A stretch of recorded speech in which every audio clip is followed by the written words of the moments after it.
Joining us, let's begin the bulletin here. The new Patriotic Party is raising concerns over what it describes as a growing pattern of intimidation and suppression under the current administration led by the National Democratic Congress. At a press briefing, the party accused the presidency, the Ghana Police Service and the judiciary of orchestrating what it calls unjustified arrest and prosecutions aimed at diverting public attention from key national issues. Addressing journalists, the NPP General Secretary Justin Frimpong Kodia warned that freedom of speech is increasingly under threat, insisting that the party will continue to speak out what it views as a deliberate attempt to silence dissent. Well, let's go on the phone and speak to Deborah. Okay, we're working the phone to speak to my colleague Deborah Abamensa, who went to that NPP press. She will talk to us about what the party has been saying, if they are making any demands, if they are thinking of sending any petition to any of the institutions they've mentioned, and what their next line of action is going to be. But this is the Midday News on 3FM 92. We've been talking to you about that presser by the new Patriotic Party, raising serious concern for what it describes as a growing pattern of intimidation and suppression under the current administration led by the NDC. We will hear from the NPP General Secretary Justin Frimpong Kodia shortly when we're able to bring you that audio subsequently. But let's move on the bulletin now and do other stories, because the members of the Coalition of Unpaid Teachers are currently on the street of Accra protesting delays in the payment of their salaries. According to the group, the Ghana Education Service owes them between 8 and 18 months in arrears. My colleague Joseph Armstrong is engaging some of the teachers. Let's quickly listen to him. 9th November 2024. Why? Ever since how many months have you been paid? Only 1 month. Only 1 month. We have worked for 14 good years. How do you survive? How do we survive? We go up in borrowing. Now our first time they are honestly tired. They are tired of us. When we go and even pay for Gary, they will not give us. How much have you borrowed so far? Our rent, they are backers. We can't pay our bills.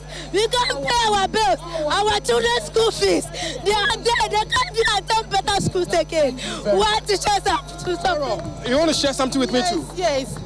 What I want to say, I want to talk to plead with the education minister. He should please come and fulfill his promise. He told us the last time we came crawling on their knees, he promised us that they will pay us everything, including our arrears. But only to realize that they placed us on 1 month's salary, including our arrears on our PV, only for it to vanish after 3 months of validation. We didn't see it. They didn't pay us our arrears. We are pleading. Please, Lawyer Haruna, you are our countryman. Please, we are pleading with you.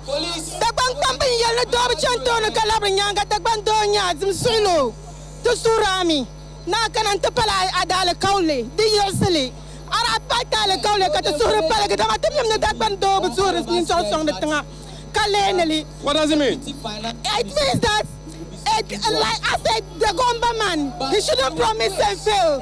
He should come and fulfill his promise. We know that he said the Gomba man. He's a pure the Gomba man, and he has feelings for the Gomba and the country as whole. So he should please come and fulfill his promise. When he came and promised us that he will pay us everything, including our arrears, we were cheering and telling our colleagues that, as he said, the Gomba now, he's going to fulfill the promise. But why now? Why now? Well, so some protesters here speaking to us. Let me engage with you of the teachers who are also gathered here. Currently, they are waiting to present their petition to the finance minister. We are told the deputy minister is currently on standby to receive their petition. Where are you coming from? Takrade. You are coming from Takrade? Yes, please. And you were employed when? 2024. 2024? September 2024. Okay, and you've also received how many months of salary? Okay, so I have 14 months arrears. 14 months arrears. Yes. In fact, I started receiving my salary from November 2025. Okay, so we ask, apart from teaching, what else do you do to survive? Basically, it's all teaching. It's all teaching? Yes. So are you also borrowing from friends? Yeah, we have. Honestly, we have already done that. When we are not put on the payroll, we take loans. We take loans from our friends, from our family, and all that. So since this money or the arrears is yet to be paid, all those monies are yet to be paid to those we took the money from, especially the loans we took from the private firms and all that. There has been the interest, and all this time the interest is accumulating and all that. So we need these arrears to clear all those. So these are some teachers speaking to us. Earlier, they went to the Flagstaff House, the seat of the president, to submit their petition, where they were received by a presidential staffer who received their petition. So as it stands right now, you can see they are still at the Ministry of Finance chanting and asking that the Ministry of Finance come out to receive their petition. They are here to see the Minister of Finance to receive their petition. So hopefully he will join them shortly. But whilst at 8, let me talk to this last man standing. Where are you also coming from? Good afternoon, boss, and good afternoon to your viewers. Very well. Where are you coming from? Actually, I'm coming from Tamale, the northern region. Okay. In fact, I am from the constituency of the current education minister, Haruna Idrisu. I'm from his own constituency. Actually, we were teachers who were recruited in November 2024. After recruitment, the GES takes time to issue our staff IDs. When the staff IDs were issued, we were expecting that the number of months that we have worked for should be given to us. But unfortunately, on our part, all the arrears that we have worked, all the number of months that we have worked, appeared on the CPV.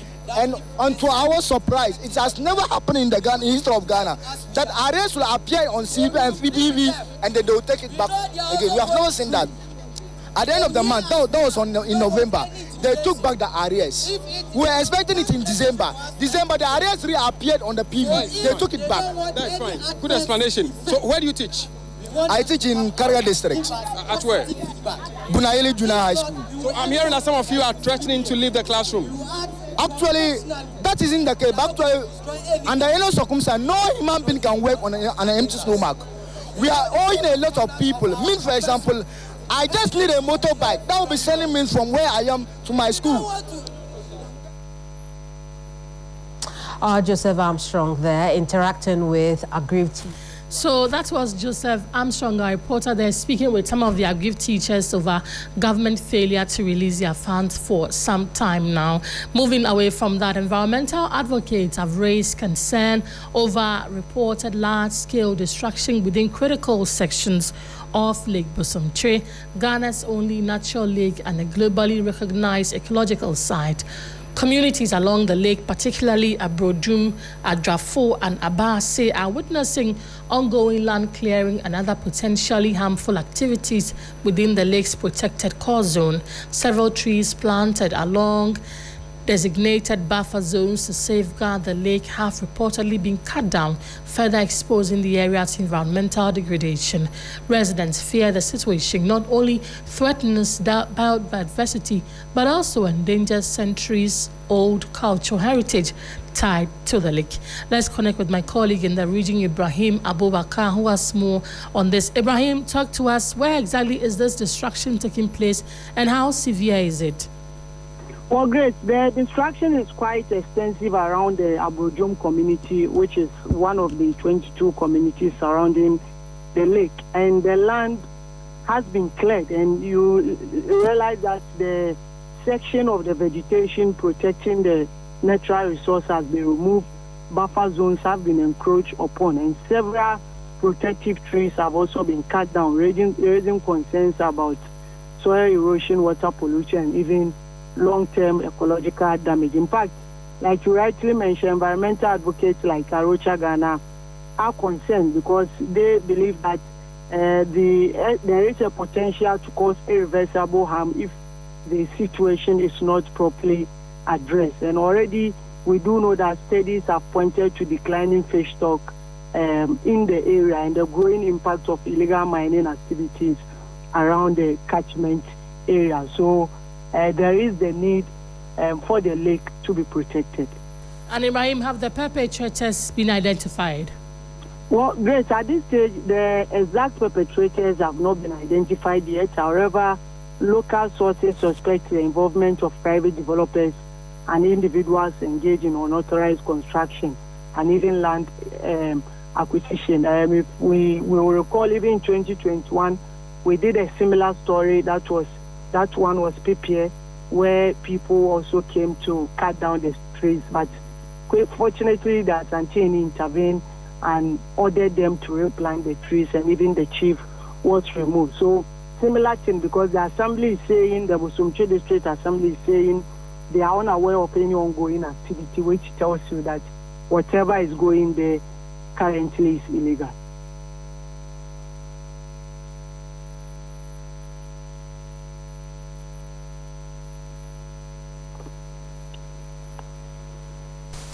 Ibrahim, how are they fighting with the authorities? Now that we don't even know who the perpetrators are, how do authorities intend to address the situation?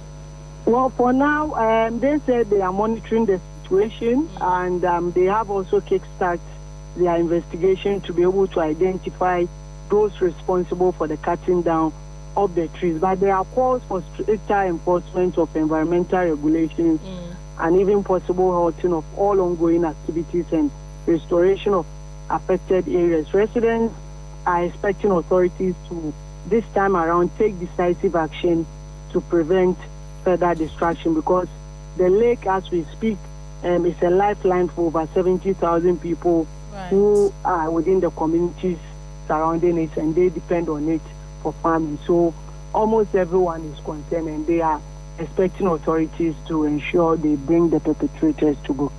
Right, Ibrahim, thank you for the updates. We know that you're staying on the story, and then you bring us updates as and when you get to. Thank you for talking to us, Ibrahim Abubakar, a man in the Ashanti region. Away from that, the office of the West Mamprusi Municipal Coordinating Director remains locked over 24 hours after a group of irate youth stormed the assembly. The coordinating director, Justice Bayon, is said to have fled the premises before the youth arrived in the early hours of Tuesday.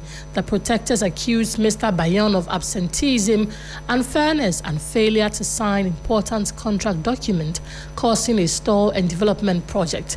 They said they'll keep the office closed until they hear from central government. Joining us now is our regional correspondent Solomon Kanawule for more on this. Solo, thank you for your time. How safe is the West Mamprusi Municipal Coordinating Director, and what has he been saying in response to the accusations? All right, so according to the Municipal Chief Executive, Mohamed Rabiu Jaba, the safety of the Municipal Chief Executive is currently a high priority.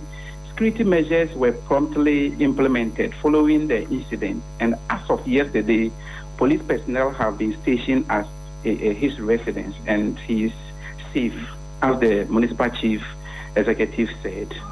But despite all these allegations, he has opted to remain silent. I met him yesterday earlier after the accusations, and he told me that at the moment he cannot speak to the media. So as it stands now, he has still not spoken to anyone.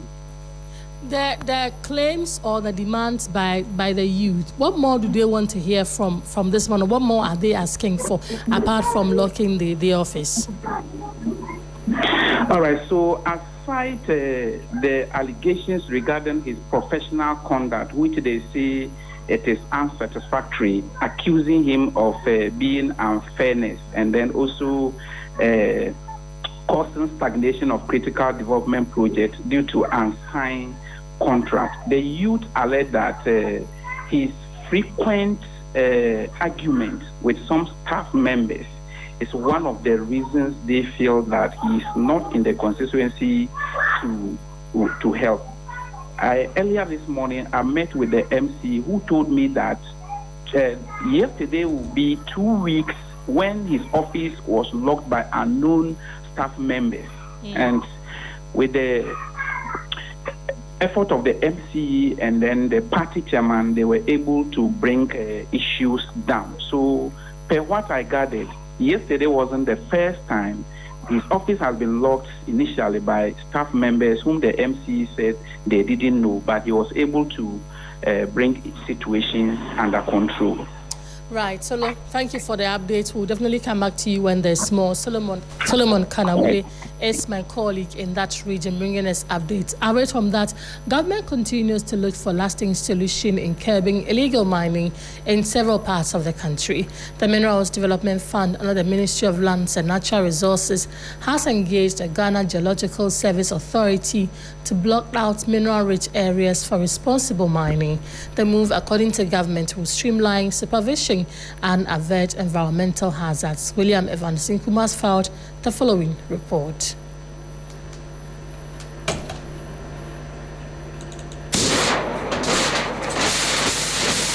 For years, Ghana's approach to illegal mining, known locally as galamsey, has leaned heavily on interdiction and prosecution.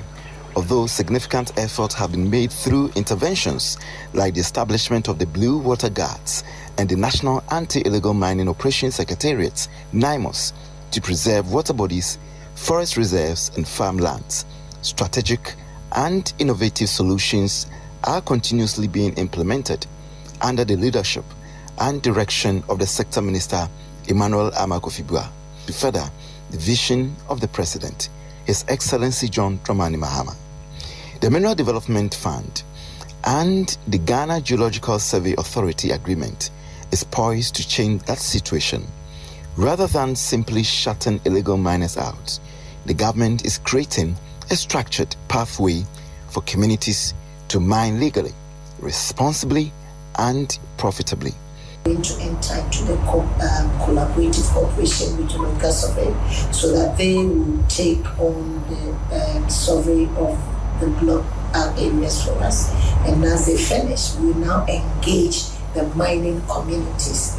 We will bring them on board so that we can properly look at their work and direct them to do responsible mining.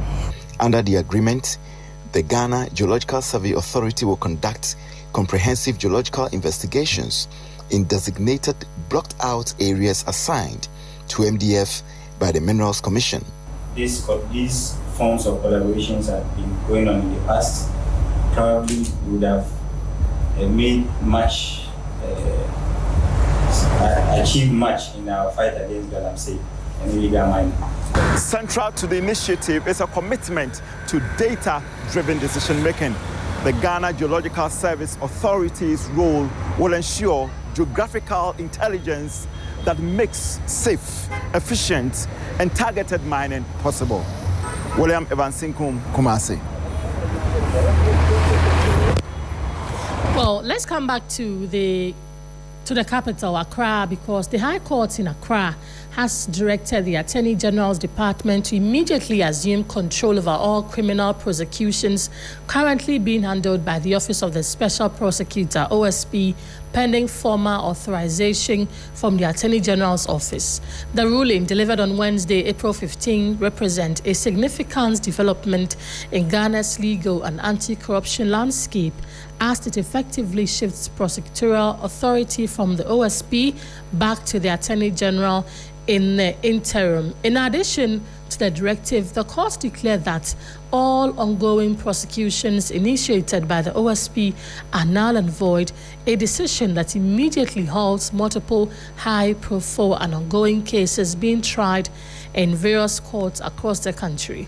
The presiding judge, John Nyante Nadu, further awarded a cost of 15,000 cedis against the OSP, underscoring the court's position on the matter and the procedural concerns raised in the case.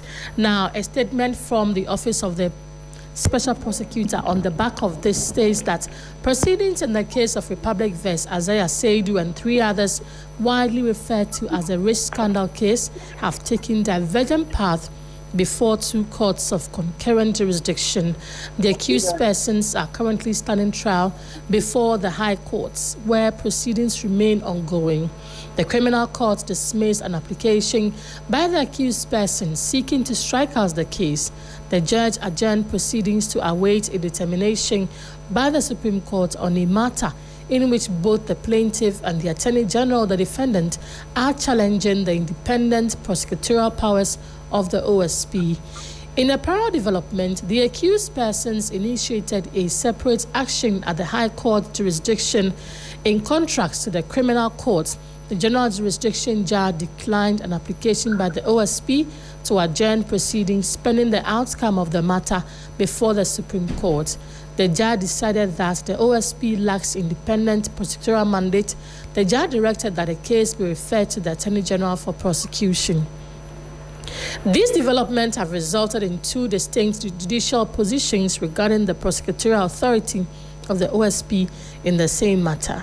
The OSP firmly assures the public that all criminal prosecutions it has commenced before the court and all the criminal prosecutions it is about to commence before the court remain valid and would proceed based on its mandate under the Office of the Special Prosecutor Act 2017 Act 959, which remains valid and in force as the matter has not been decided by the Supreme Court. And so that is the latest coming from the Office of the Special Prosecutor, as well as the ruling from the Accra High Court. This is a matter breaking just now. We'll definitely stay on it and bring you more in our subsequent bulletins. But let's go to Shai Osudoku, where the president is this afternoon launching the free primary health care program aimed at providing basic health care to the less privileged at no cost at all.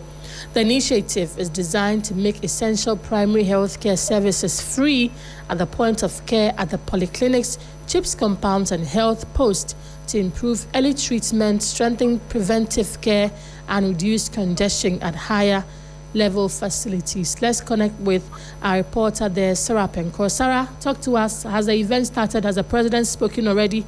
What do we know? What is currently going on? Yes, the event started a few minutes ago, as you said, Grace.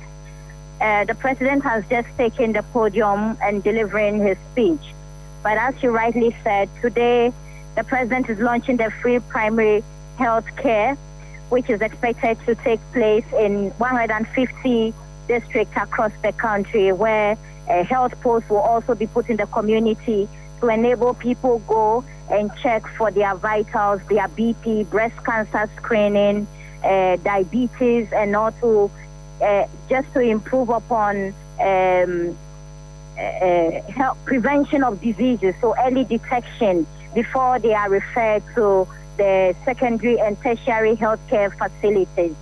So indeed, currently the president is on the podium. He's speaking. We would be listening to him to see what exactly he hopes for the country to achieve with this particular initiative as he launches today. Sarah, we know that it's expected to provide free health care to the less privileged. What has been the euphoria around the event today? Indeed, it's happening at the Shai Osudoku District Hospital, and as usual, there are patients around as well as dignitaries, the traditional authorities all present. A lot of people who came to seek medical care are part of the audience wanting to find out what is happening. One thing that it's peculiar is the fact that it appears that the people in the community, the grassroots, do not really understand the concept of the policy. So they will meet you and they'll be asking what is happening. They only know the president is coming here, but they do not really know what is happening. But a few activities are happening, like drama and things to inform the community people about what the concept of the primary healthcare initiative and how they can access it directly within the CHIPS compounds, the health posts, and the polyclinics within their communities. All right. Sarah, thank you for those updates. We know the president's about speaking. When he does, we'll definitely come back to you for more. My colleague Sarah Penko updating us on the launch of the free primary health care program by President Mahama. Before we go, Ghana has reaffirmed its commitment to protecting civilians from the devastating effects of explosive weapons as it co-hosts a regional workshop in Accra. The Executive Secretary of the National Commission on Small Arms and Light Weapons, Dr. Adam Bona, says the country is reviewing its national arms bill to strengthen regulations and enhance civilian protection. More in this report.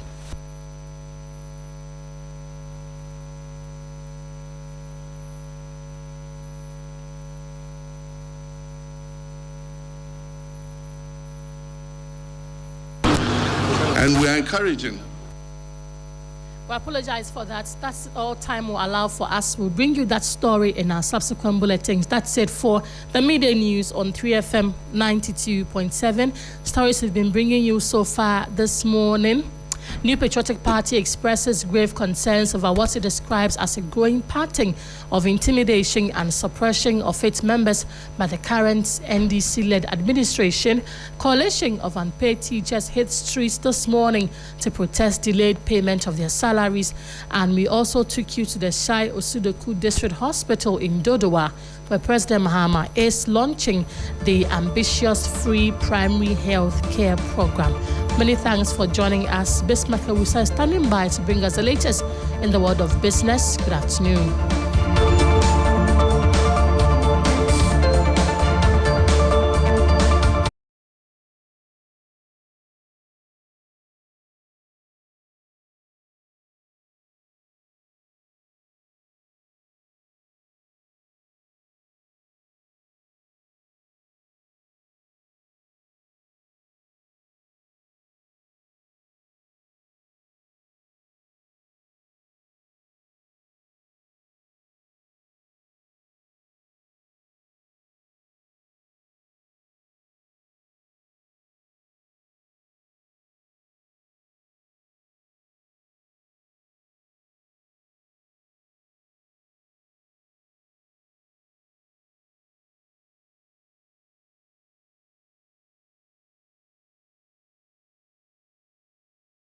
To Business Daily on 3FM 92.7 with me, Bismarck Awusa. Coming up this afternoon, IMF upgrades Ghana's 2026 growth forecast to 4.8% on stronger economic performance, fiscal discipline, and improved outlook under ongoing reform program. Also ahead, National Petroleum Authority (NPA) sets new price floor effective April 16 with marginal petrol cuts, sharp 1 cedi drop in diesel, and slight increase in LPG prices. Plus, cement manufacturers petition government for immediate review of sharp increase in free on-board values on imported raw materials amid fears of higher cement prices. We'll bring you details of our headlines and other stories shortly. Please stay.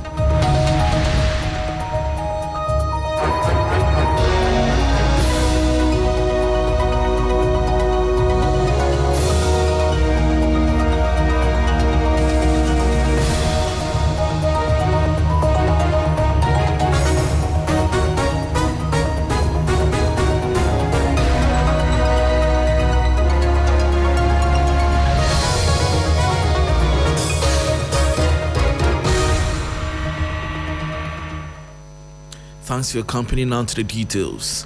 Ghana's economy is expected to grow faster than earlier projected this year, despite rising global uncertainty. The International Monetary Fund, IMF, has revised the country's 2026 growth forecast upwards to 4.8%, citing stronger economic performance and continued fiscal discipline. My colleague Michael Obodu has the details. The new estimate is slightly higher than the fund's earlier projection of 4.6% and brings it in line with government targets outlined in the 2026 budget. Sources close to the IMF say the revision reflects improved macroeconomic stability and progress under Ghana's ongoing reform program. The upgrade comes even as the IMF cuts its global growth forecast to 3.1%, warning that the ongoing conflict in the Middle East is creating fresh risk for the world economy. Higher energy prices and supply disruptions are expected to weigh on growth, particularly in emerging and developing economies. On inflation, the IMF projects Ghana will end 2026 at around 7.9%, slightly below government's target, although prices could rise in the coming months before easing. The fund is also urging central banks, including the Bank of Ghana, to proceed cautiously on interest rate decisions amid the current uncertainty.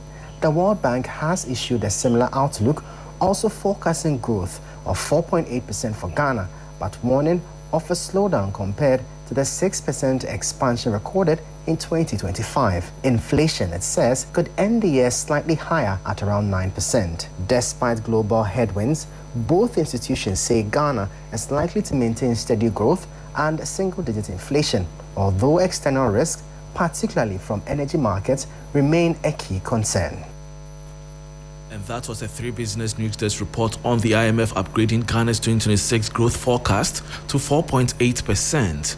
Moving on, the National Petroleum Authority, NPA, has set new minimum price floors for petroleum products for the April 16 to May 1 pricing window, with diesel recording a significant 1 cedi reduction, while petrol sees a marginal dip and LPG inches up slightly. The following 3 Business News Desk report has the details. Information picked up from industry sources indicates that petrol will now sell at a minimum of 13 cedis 27 pesos per litre, down slightly from 13 cedis 30 pesos recorded earlier this month. Diesel, however, has recorded the most significant drop among the products, falling by 1 cedi to 16 cedis 10 pesos per litre, one of the biggest reductions in recent times. Liquefied petroleum gas, LPG, on the other hand, has seen a marginal increase, going up to 10 cedis 79 pesos from 10 cedis 71 pesos. The authority says all oil marketing companies and LPG marketing companies are required to comply strictly with the approved price floors under the petroleum products pricing guidelines. However, the announced prices do not include premiums charged by international oil trading companies, as well as margins by bulk distributors and marketers.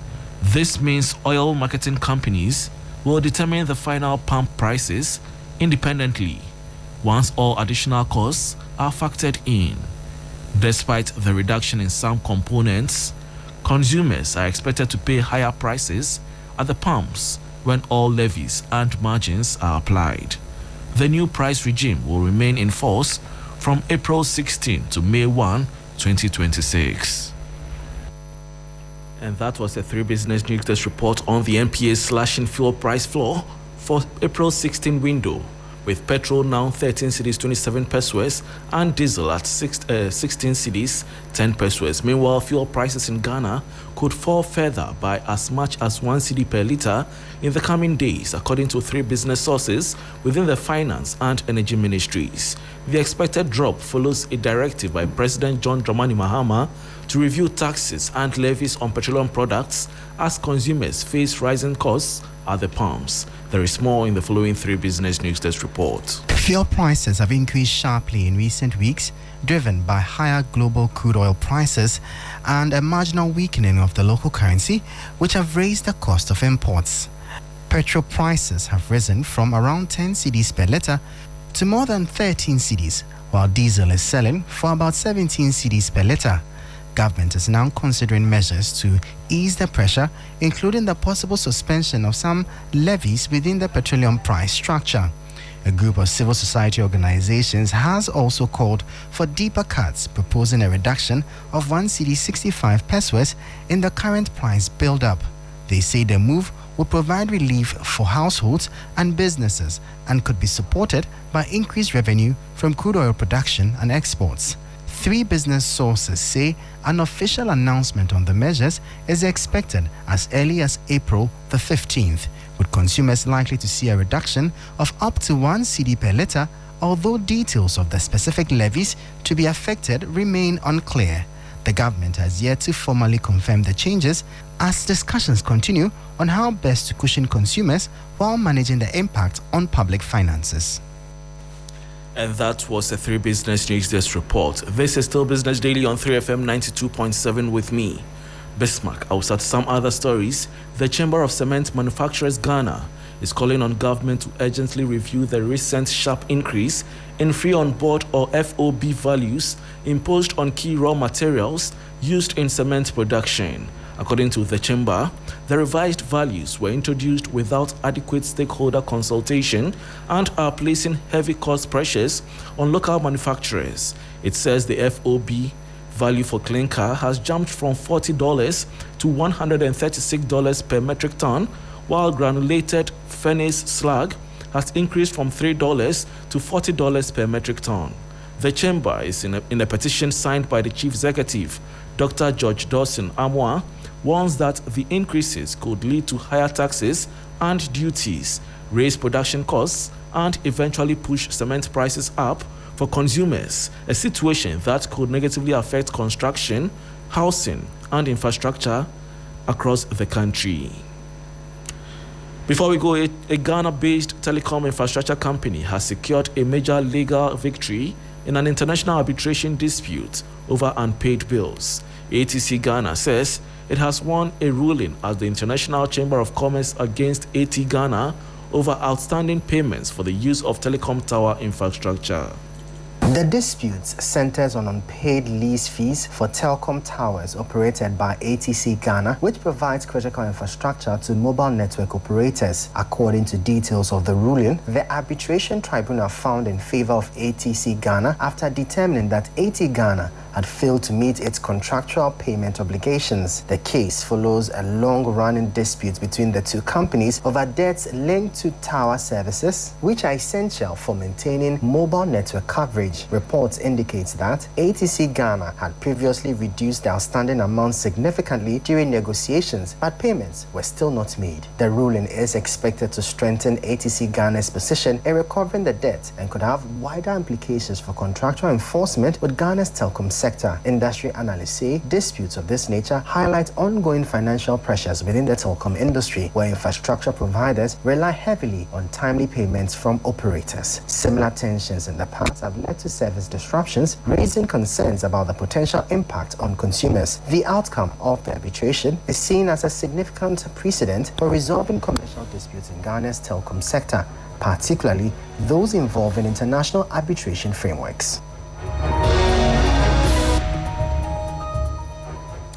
And that was a report on ATC Ghana securing major legal victory at International Chamber of Commerce and winning arbitration ruling against AT Ghana over unpaid telecom tower infrastructure bills. And that brings us to the end of Business Daily on 3FM 92.7 with me, Bismarck. Also, for more business stories, please check out our website 3news.com. Urban Blend is next with Black Rasta. Please stay.